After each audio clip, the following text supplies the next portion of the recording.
Hey guys, this is the first time I'm going live, so I don't know how this works. I hope you guys can hear me. Nobody's in here yet. Let me wait.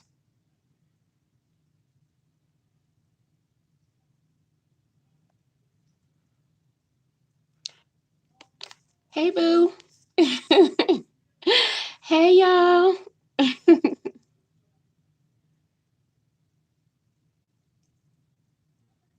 Hey lady. Thank you guys. This is crazy. I feel like so nervous. Hey Mariah.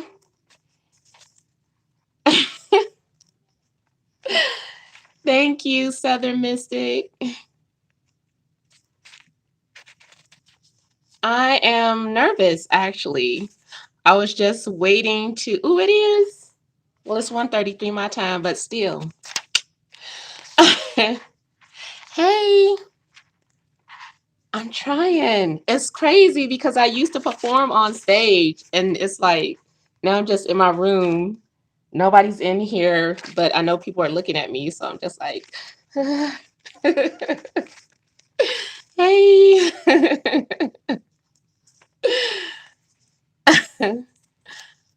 Yes. You guys don't forget to do the thumbs up. Hey, thank you so much, Snap Mama. Okay, why the comments disappear? Okay, I guess because it's time for me to talk or something. I don't know. Okay, so are you guys ready for just like a basic explanation of like a marriage transit? You're welcome, Gemini. Okay. So, I have drawn up yes, okay. What am I mixed with? Nothing. All black. Well, I think my daddy is Cherokee. But seriously. Oh, you're already married. Well, it's okay. I mean, this is just some sort of basic astrology knowledge. I know a lot of people are just like wanting to talk about like meeting people. And I say marriage transit, I think that's like the old fashioned name for it, but it's actually, like a meeting transit.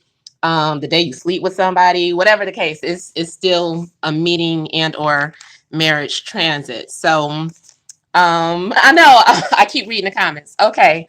So I've drawn a basic North Indian chart because the South chart is too hard for me. I don't understand how to read the South chart myself either. But it's real basic. All you do is make like a little square and then, well, I'll show you guys. It's easy though. I started right here. You just make like a basic square. Then I like to make an X. And see, I'm doing it upside down. From there, it's like I make a V. And see, I'm misleading y'all because I think you get the drift. Anyway, you guys gonna have to try that on your own because I tried to rush that. And I don't have no eraser or anything. I'm just doing this basically just the first time. I'm just trying to test this out. So here we have the houses. So that's why it's important to know your birth time because you would know your ascendant sign. So this is just a pretend random chart, and I just started it as Aries. So our pretend person is Aries rising. So to see if there's going to be a meeting, it usually has to be like a perfect alignment of I think it's the first lord too, or something from the first house. So the first lord here will have to be making some sort of interaction with the second lord and also the seventh lord because that's your partner. Second house is like family, so someone who may end up being a part of your family. And the 11th house, because the 11th house is your hopes and wishes.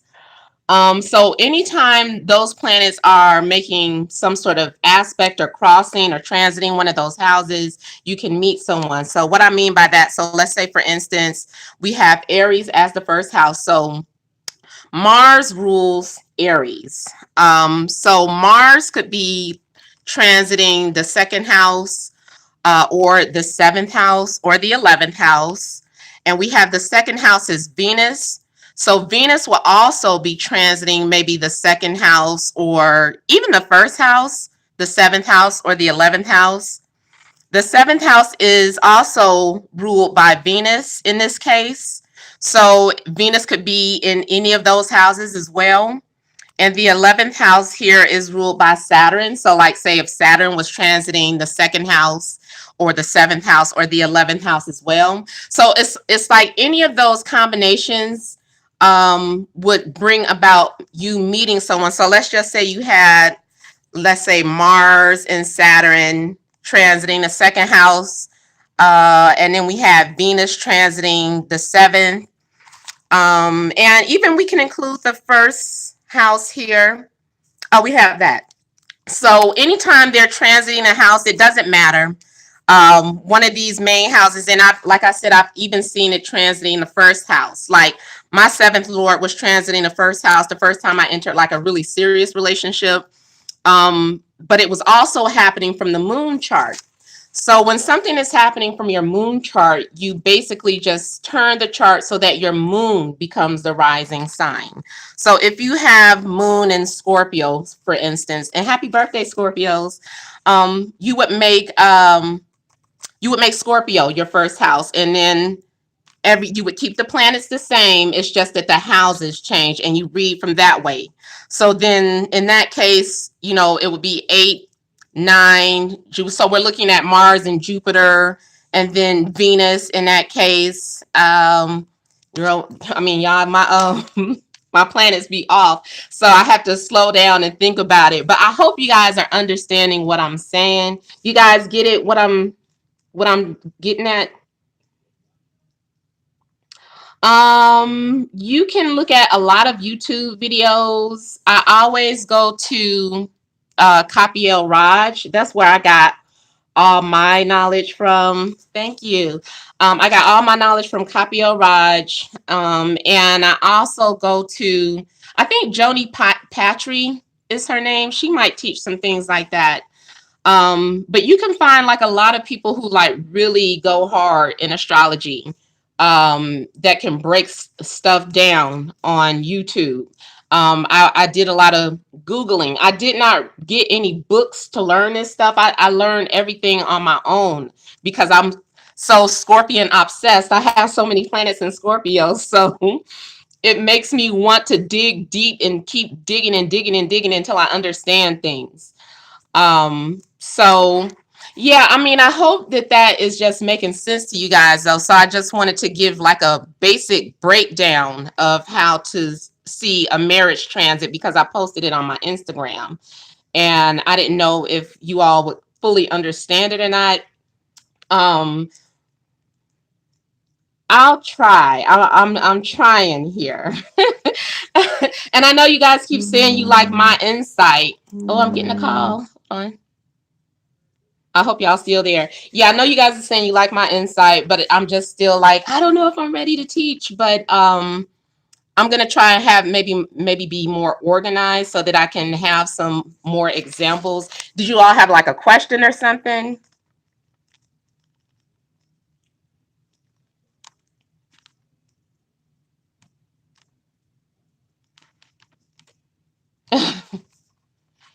Yeah, it's real basic how to do the I was saying that I use the northern Indian astrology chart. You can do the circle chart too. I first stumbled onto Vedic astrology, so and it just resonated with me. It was like easier for me to understand. So that's what I just kind of stuck with. But then I started doing tropical Vedic.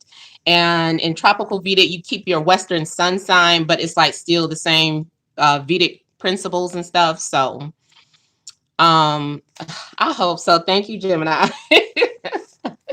um, so yeah, if you kind of missed it, you might have to rewind. I mean, wait till it's till I start recording. You said you're Leo rising, so do you look at Saturn or Uranus? Okay, so you use Saturn. You use the ancient planet rulers, and I wrote it up here. I know you cannot see it. So we have the sun rules Leo, the moon rules Cancer, Mercury rules Gemini and Virgo, Taurus rules. Venus rules Taurus and Libra. And then we have Mars, which rules Aries and Scorpio. And Jupiter rules Sagittarius and Pisces. So those are the planets that you would use for that. You would not use the modern rulers, Uranus and Neptune and Pluto. We don't use that for predictions and timing and things of that sort. So Leo rising, yes, you would use Saturn as your 7th house lord.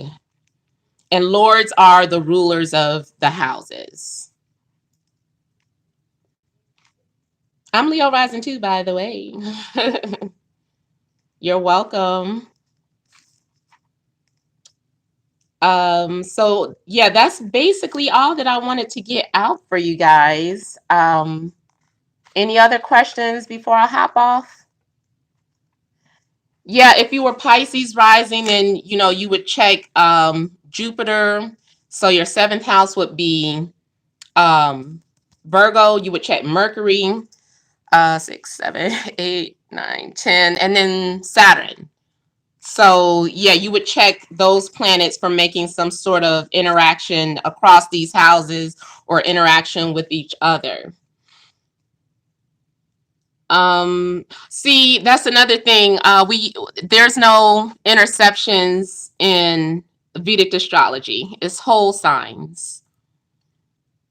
So you would use whole signs, not equal houses, whole signs. If you're using like astro.com to look at this. 444. Yeah, Virgo rising, then you would use Mercury, since that would be your first lord. Second lord would be Venus. 7th lord would be Jupiter. And see, I'm forgetting again. 12, 1, 2, 3, 4. And the moon. Yeah, you would use that. And I was telling you guys too, like if you're over 36, this can also apply to something that's called a D9 chart in Vedic astrology. And I think that is the 9th harmonic chart in Western astrology. So it's almost like a progression. Like it shows you like how your life would shift. So like now I'm born a Leo rising, but I actually, in my D9 chart and in my progress chart, I am now Virgo rising. So I get like the energies of a Virgo rising. And sometimes I notice too that it's even more accurate than my birth chart for when I meet people. Sometimes when you meet people and it doesn't last very long, to my understanding, it's because you don't have it needs to be happening in the moon chart too. So let's say you're having a marriage transit, you're looking at your birth chart and you're like, oh, I'm having a marriage transit, and so you're like, I didn't meet anybody today, or I've been having this transit for a couple of days now and I didn't meet anybody. It also needs to be happening from your moon. If you do still happen to meet someone, if it's not happening from your moon chart, it might be very short-lived or very fizzled. I also noticed that, let's say all three, there isn't, all 3 planets aren't interacting with each other, maybe 2 from your birth chart and then maybe 3 from your moon chart, that can still help a relationship to grow and develop too. Sometimes I notice that even if it's only one thing happening, like say, all the things that I named, but then only your 7th lord is transiting your 11th house. It's still like a marriage transit, but nothing else is happening. But if in your moon chart you have several other transits happening too, that can still trigger a meeting. And I've seen this work too, like on a day where I least expected it. Like one day I was like, I'm not going out the house. I just want to see if I'm going to meet somebody. I did end up having to go out the house, but it was funny because my ex-boyfriend happened to come to the same place that I was at that day. And I was like, oh, get the fuck out of here. Astrology is so real. Like I had no intentions on running into anybody. And sure enough, we met up and hooked up. So it's real. It works. I missed your question. I don't know if it's gonna, how do I make it pop back up? I'm a noob. Divorces. See, that's advanced stuff. I'm not ready to teach about the divorce. I do have a Patreon and I didn't make it live yet. So, and I have like super chat on, but I don't know if I turned it on during this live or what. I do got the Cash App now though. So feel free. That is in the description box. But yeah, I think Saturn sticks a relationship too. It also makes it take a long time for one to develop too, especially with it being like your seventh lord. And it transits so slow through each house. By the time it gets to one of the marriage houses, it's like, oh my God, like this is taking forever. So yeah, I will. I'm gonna do more live. I just need to get some things together about, what you guys want to talk about and, how I'm going to present it. So, all right, you guys. Hey, who put that down there? Don't be telling my business. Only I can say that. You can't tell people what I'm hungry for. Yeah, and I did. Oh, that's another thing. You were talking about Rahu in seventh house. So another thing that you can check from for marriage transits is what you learn from Vedic astrology is something called dashas. That's why I always kind of suggest go to vaultoftheheavens.com to generate a birth chart, because it's also going to generate like the additional charts that they use in Vedic astrology. And depending on what planetary time frame you're running from, you can turn your chart up to that planet too. So like, for instance, I'm running my Jupiter dasha and my Jupiter is in Gemini. So then I would make myself Gemini rising and read the chart from a Gemini rising and look for marriage transits that way. I'm going to pull it up right quick and move this phone over. So I don't know if you guys can see, but this is like the dashas. Like this is a fake chart. This isn't my chart or anything. But yeah, this is like the main dasha period. This is someone's Jupiter dasha. These are sub dashas here when you see the Mercury / Venus, Mercury / Sun. So the main dasha here is Mercury, and the secondary dasha is Venus. So it doesn't matter, like, where's this person's Mercury at? Their Mercury is in Scorpio. So you would read this chart from a Scorpio rising and check the marriage transits that way. So I hope you guys were able to see that. So I'm gonna get ready to head on out here. But I hope this was helpful. Continue to leave your comments in the box. I'm going to take a quick break and then I'll probably start taking some tarot calls on bill per call. You don't have to have planets in your seventh house. That doesn't mean that you're not going to get married or anything like that. And let's see here. Yeah, you just look and see where that Lord is sitting. So like if on this fake chart here is the seventh house is ruled by Venus. You would just check and see where Venus is sitting. Maybe Venus is sitting in the 10th house. Now that can tell you also where you can meet your spouse, like by where your seventh Lord is sitting. Maybe I'll do a video on that separately. Like you can tell where you're going to meet someone by your seventh Lord, and also something that represents your seventh Lord. So, yeah. And any more questions? Oh, you did. I need to talk to him too. I've been thinking about. I don't know what I want to ask him. With Raku Missy. Yeah, he is mind blowing. So, yes, I want to get some time in with him too eventually. The astrologers' names. Oh, okay. Capiel Raj. And then there is, I don't think I said Ernest Willem. He's a good teacher too. I think I showed one of his videos one time. Some of you guys think he might be kind of boring. I love him though. I don't know, I understand everything Ernest is talking about. Thank you so much. And I think Joni Patry, but my main teacher is really Capiel. Even though he teaches Vedic, you can apply it what he teaches to your chart.